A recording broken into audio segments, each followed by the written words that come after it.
শীতের রাতে আমি, আমার বড় আপু এবং তার বান্ধবী একসাথে শুয়েছিলাম।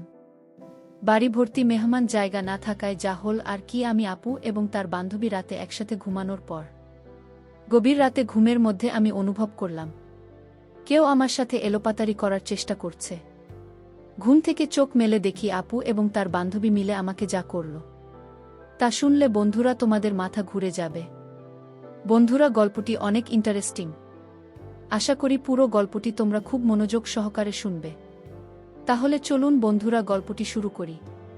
গল্পটি শুরু করার আগে বন্ধুরা, তোমাদের নিকট আমার বিশেষ অনুরোধ, দয়া করে তোমরা আমার চ্যানেলটি সাবস্ক্রাইব করে আমাকে সাপোর্ট করবে। হ্যালো বন্ধুরা, আমি আমজাদ হোসেন। আজকে আমি তোমাদের মধ্যে যে গল্পটি বলবো সেটি হলো আমি যখন ক্লাস 9-এ পড়ি। বন্ধুরা, তখন কিন্তু আমার বয়ঃসন্ধিকাল। বয়সের তার নাই, শুধু চোখের মধ্যে রঙিন অনেক কিছু ঘুরপাক খায় আর নতুনের সন্ধান করি কিভাবে একটু নিজেকে ভালো রাখা যায়। মাঝে মাঝে বিভিন্ন রকমের ইন্টারেস্টিং গল্পের বই পড়ি। প্রায় আমি কিছু রোমান্টিক গল্পের বইও পড়ি। উপন্যাস পড়তে আমার খুব ভালো লাগে। আর সবচেয়ে মজার ব্যাপার হলো, যদি কোনো বয়ঃসন্ধিকালের কিছু গল্পের বই পাই তাহলে আমি খুব মনোযোগ দিয়ে পড়ি।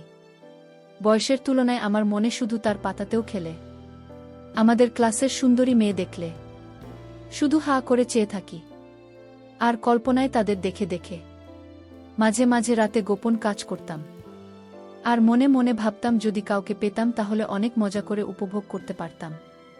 মনে শুধু তখন একটি কল্পনায় কিভাবে মেয়েদের সাথে প্রেম করতে পারতাম আর তাদের সাথে একটি মজা করতে পারতাম। বেশিরভাগ সময় মনে মনে ভাবতাম হয়তো আমিও একদিন এরকম রোম্যান্টিক মুহূর্ত পাব। আমার জীবনেও কোনো না কোনো এক সময় এরকম সুবর্ণ সুযোগ আসবে। মনের মধ্যে সব সময় উতাল পাতাল ঢেউ উঠত। মাঝে মধ্যে বিভিন্ন ধরনের মজাদার গান শুনতাম। আর যদি কোনো আমার সমস্ত মেয়ে পাইতাম তাহলে তার সাথে বেশি বেশি গল্প করতে মন চায়, ভালোবাসার কথা বলতে মন চায় তো তাদের সাথে অন্য এক দুনিয়ায় হারিয়ে যায়। মোট কথা বন্ধুরা, আমার মধ্যে তখন পুরোপুরি বয়ঃসন্ধিকালের পরিবর্তন।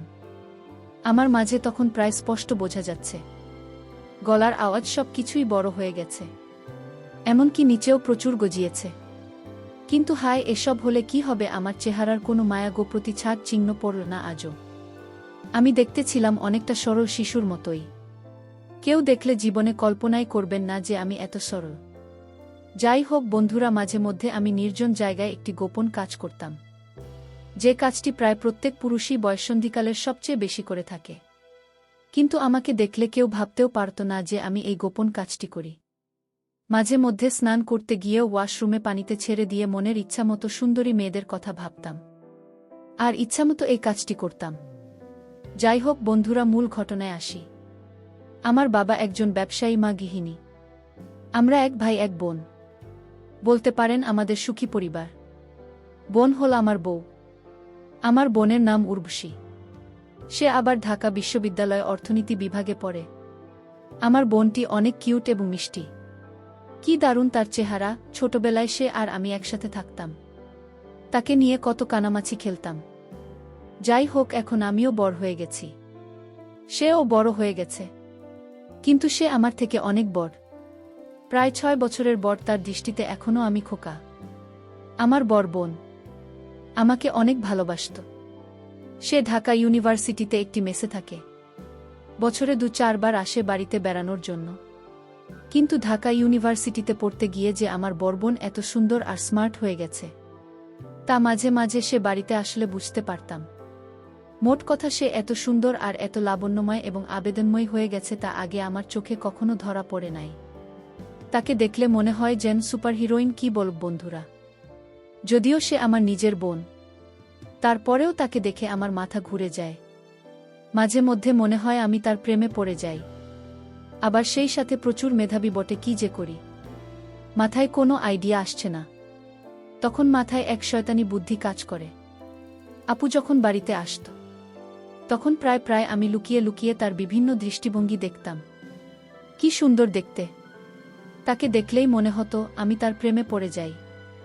দেখার সাথে সাথে আমার হয়ে যেত। তারপরেও মনে মনে ভাবতাম যদি আমার বোনকে আমি ফাঁদে ফেলতে পারতাম তাহলে হয়তো আমার মনের আশা পূর্ণ হতো। এত সুন্দর, এত লাবণ্যময়। হয়তো আমি আর জীবনে কোনোদিন পাব না, এই ভেবে ভেবে আমার দিন কাটতে লাগল। কিন্তু এই দুঃখে আমার বেশি দিন থাকতে হয়নি। আমার জীবনে কিছুদিন পরেই এমন একটি ঘটনা ঘটল, যা চিন্তা করলে এখনও আমার সারা শরীরে এক ধরনের পুলক অনুভব হয়। আমার প্রথম কাজের অভিজ্ঞতা। আমার মনে হয় ঘটনাটি লিখে আপনাদের বোঝাতে পারব না। মনে হচ্ছিল জীবনের চাইতে সুখ আর কিছু হতে পারে না। তারপরও আপনাদের বলছি, ঘটনাটি অনেক আগের। 2022 সালের ডিসেম্বর মাস। বার্ষিক পরীক্ষার সবেমাত্র শেষ হয়েছে, অনেক ফিট আইন।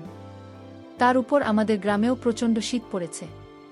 শীতের কারণে ঘর থেকে তেমন বের হতে পারছিলাম না। এমন সময় আমার উর্বশী আপু ফোন করে জানাল, সে নাকি তার এক বান্ধবীকে নিয়ে গ্রামের বাড়িতে আসছে। উর্বশী আমার বড় বোন।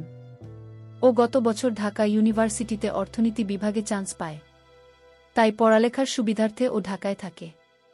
বছরে 2 থেকে 4 বার গ্রামে আসে। আপু এই প্রথম কোনো বান্ধবীকে নিয়ে গ্রামে আসছে, তাই ঘরের সবাই আনন্দিত। ঘরের সবাই বলতে আমি, মা আর বাবা ছাড়া তো আর আমাদের কেউ নেই। উর্বশী আপু জানাল ওরা ডিসেম্বর মাসের 25 তারিখ গ্রামে আসবে, বল থাকবে সপ্তাহখানেক। এই কথা শুনে তো আমি আনন্দে আত্মহারা বড় বোন ও তার বান্ধবীর জন্য তখন থেকেই অপেক্ষা করা শুরু করলাম। অপেক্ষা করতে করতে যেন আমার দিন কাটছিল না। দেখতে দেখতে 25 তারিখ চলে এল। আমি যতটা সম্ভব পরিপাটি হয় তাদের অপেক্ষা করতে লাগলাম। সন্ধে 7টার সময় আপু আর তার বান্ধবী আমাদের বাড়িতে পৌঁছলেন। ঘরে ঢুকেই আপু বলতে লাগলেন, গ্রামে এত ঠান্ডা রে বাবা, সারা গা একেবারে কাঠ হয়ে গেল। একটু বিশ্রাম নেওয়ার পর আপ ও তার বান্ধবীকে আমাদের সাথে পরিচয় করিয়ে দিতে লাগলেন। আপুর বান্ধবীর নাম রামেলা। গ্রামে তাকে দেখার সাথে সাথে আমি আরও পাগল হয়ে গেলাম। সে তো দেখছি আমার আপুর চাইতে আরও বেশি সুন্দরী, কিত আশা চেহারা। দেখে মনটা শান্তিতে ভরে গেল। রামেলা তাই জিন্স প্যান্ট আর হলুদ রঙের সোয়েটার পরেছে। আমার চোখের মধ্যে সবকিছু জ্বলজ্বল করে ভাসছে, কিন্তু সোয়েটারের আড়ালে তাকে খুব স্পষ্ট বোঝা যাচ্ছে। তবে দেখেই বোঝা গেল তার সব কিছুই খুব চমৎকার। আপু মা বাবার সাথে রামেলার পরিচয় করিয়ে দেওয়ার আসলো। রামেলাকে বলল, এই হলো আমার ভাই আমজাদ হোসেন, দেখতে হালকা পাতলা হলে কি হবে, এবার ক্লাস 10 এ উঠবে। তারপর আপুর আমাকে বলল, আমজাদ হোসেন খুব লাজুক ছেলে। আমার বোন তার বান্ধবীকে বলতে লাগল, দেখলাম এলা তোকে দেখে আমার ভাইটা কি লজ্জা পাচ্ছে। রামের সাথে সাথে আমাকে বলল, হোসেন ভাই, আমাকে তোমার লজ্জা পাওয়ার কিছু নেই। আমি তো তোমার বোনের বান্ধবী, মানে বনে তো। প্লিজ ভাইয়া, তুমি আমাকে দেখে লজ্জা পেও না। তুমি আমার সাথে ফ্রেন্ডলি কথা বলবে, তোমার আপুর সাথে যেরকম কথা বলো। আমি হ্যাঁ রোধক মাথা নাড়লাম। এভাবেই রামের সাথে আমার প্রথম আলাপ। হয়তো সময় গড়াল দেখতে দেখতে রাত 10টা বেজে গেল। মা আমাদের ডাকলেন খাওয়ার জন্য। ইতিমধ্যে রামের সাথে আমার অনেক ভাব জমে গেছে। খাওয়া দাওয়া শেষ হতে হতে প্রায় 10টা 30 বেজে গেল। 10টা 30 আমাদের গ্রামের হিসাবে অনেক রাত, তাই স্বাভাবিকভাবে ঘুমানোর কথা উঠল। আমাদের বাড়ি খুব বড় যে তেমন নয়, ছোটখাটো, তবে একটি ছোট পরিবারের জন্য মানানসই। অতিথি কেউ এলে ঘুমানোর জন্য একটু সমস্যা দেখা দেয়। 2টাই সোনার রুম। এ রুম এ মা আর বাবা ঘুমান, অন্যটায় আগে আমি আর আপু ঘুমাতাম। আপু আর আমার বিছানা যদিও আলাদা ছিল, তারপরও এক রুমে থাকতে হতো, যেহেতু আপু ঢাকা থেকে আসছেন। সাথে তার বান্ধবী ও তাইমা আগে থেকেই 2টা বিছানায় সুন্দর করে রেখেছেন। শীতের সময় বিদায় 2টা বিছানায় প্রকাণ্ড সাইজের লেপ রাখা হয়েছে। তো বিছানা যখন 2টি, তাই কে কোনো বিছানা ঘুমাবে তা নিয়ে আমি, আপু আর রামেলা ভাবতে শুরু করলাম। ভাবতে ভাবতে আমরা ঠিক করলাম, ঠিক হলো, আমি আর রামেলা এক বিছানা, আর ডান ওটা আপনি ঘুমাবে। সিদ্ধান্ত আপনি বলে দিলেন, কারণ হিসেবে বললেন। রামের সাথে আমি যেন একটু গল্পসল্প করি তাই। তো শীতের রাত, আমাদের সবার শরীর ঠান্ডা, একেবারে নাজেহাল। আপুরা মেলা আমি রাত 1-2টা পর্যন্ত জমিয়ে আড্ডা দিলাম। আড্ডা শেষ হবার পর এখন ঘুমানোর পালা। আপু আরামে ঘুমানোর কাপড় পরে নিলেন। আমি আরামে শুয়ে পড়লাম। আপু অন্যটায়, রামেলা আর আমি এক লেপে ঘুমাতে হবে, কারণ বিছানায় একটিমাত্র ছিলেন। লাইট নেভানোর পর ঘর অন্ধকার হয়ে গেল। রুমের ডিম লাইট নষ্ট, যার কারণে রুমটি প্রায় ঘুটঘুটে অন্ধকার। এই অন্ধকারে আমি আর কি করব, রামের সাথে একটু আধটু গল্প করতে শুরু করলাম। আমরা গল্প করতে করতে হঠাৎ দেখলাম আপনি ঘুমিয়ে গেছে। আপুর এমন ঘুম যে তার চোখে জল ঢেলে দিলেও সহজে ঘুম ভাঙে না। আমি হলাম আপুর উল্টো প্রকৃতির। আমার ঘুম সহজে লাগতে চায় না। ঘুমোতে অনেক রাত হয়ে যায়। মিতার সাথে শুয়ে কথা বলে জানলাম আমার মতো ঘুম অনেক চেষ্টার পর আসে। তো কি করা, রামেলা আর আমি কনকনে শীতের রাতে এক লেপে শুয়ে গল্প করতে লাগলাম। রামেলা আমাকে বলল, তোমাদের এখানে তো অনেক ঠান্ডা লেগেও ঠান্ডা হয়ে আছে। আমি বললাম, হ্যাঁ আপনি ঠিক বলেছেন, রাত যত বাড়ছে ঠান্ডাও তত বাড়তে থাকে। রামেলা শুনে ভয় পেয়ে গেল। বল, হায় ভগবান, আজ না জানি কি ঠান্ডা লাগবে। আমি অভয় দিয়ে বললাম, ভয় পাওয়ার কিছু নেই, আমি আছি তোমার সাথে, তুমি কোনো চিন্তা করো না। তারপর গল্প করতে করতে হঠাৎ আমি ঘুমিয়ে পড়লাম। রাত যখন গভীর হল তখন আমি অনুভব করলাম কেউ আমার সাথে মজা করার চেষ্টা করছে। তখন আমি আধো ঘুমে। ওমা, আমি ঘুম থেকে একটু উঠে দেখি আপুর বান্ধবী আমাকে বাচ্চা মনে করে আমার সাথে কেমন জানি অদ্ভুত আচরণ করছে। গভীর রাতে হঠাৎ কেউ আমাকে নিয়ে এলোপাতাড়ি করার কারণে আমার ঘুম ভেঙে গেল। ঘুম ভাঙার ফলে আমি চোখ মেলে দেখি আমার দিদি আর তার বান্ধবী মিলে আমার সাথে এক অন্যরকম আচরণ করার চেষ্টা করছে। আমি তাদের আচরণ দেখে প্রথমে ভয় পেয়ে যাই। তারপর তারা আমায় বলে, তুমি যদি আমাদের কথা শোনো তাহলে আমরা তোমাকে কিছু করব না, আর যদি না শোন তাহলে মেরে ফেলব। আমি বললাম, না আপু, আমি তোমাদের সব কথা শুনব। আর আমিও তখন মনে মনে ভাবলাম, এত মেঘ না চাইতেই জল। এতদিন আমি মনে মনে যা পোষণ করতাম তা তো দেখি আজ আমার হাতের মুঠোয় ধরা দিয়েছে। তারপর আমি তাদের প্রস্তাবে রাজি হয়ে গেলাম। বন্ধুরা তারা দুইজন আর আমি একা। কি করে তাদের সাথে পারি, তারপরেও আমি অনেক চেষ্টা করলাম তাদের খুশি করতে।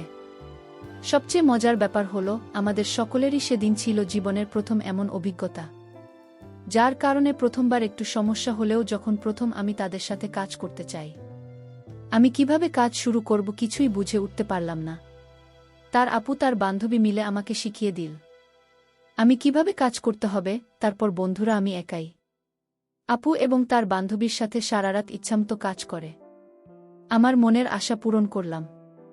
তবে প্রথম আমার একটু অসুবিধা হয়েছিল, তারপর আমার কাছে অনেক মজা লেগেছিল। তাদের প্রথম অনেক কষ্ট হয়েছিল, একটু পর তারা স্বাভাবিক হয়ে গেল।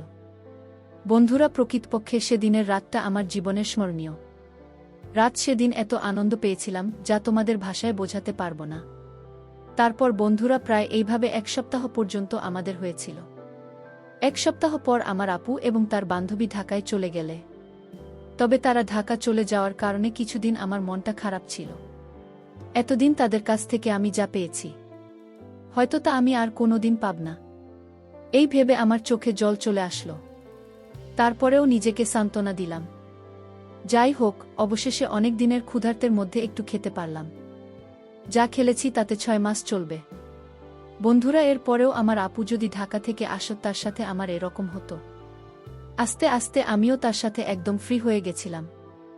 বন্ধুরা, এর পর থেকে আপনি যখনই ঢাকা থেকে আমাদের বাড়িতে আসত তখনই সে আর আমি এরকম ইন্টারেস্টিং কাজ করতাম। এভাবেই কেটেছিল আমার বয়ঃসন্ধিকাল। সত্যি আজকে সেই বয়ঃসন্ধিকাল, তাকে আমি খুব স্মরণ করি এবং সারা জীবন স্মরণ করব।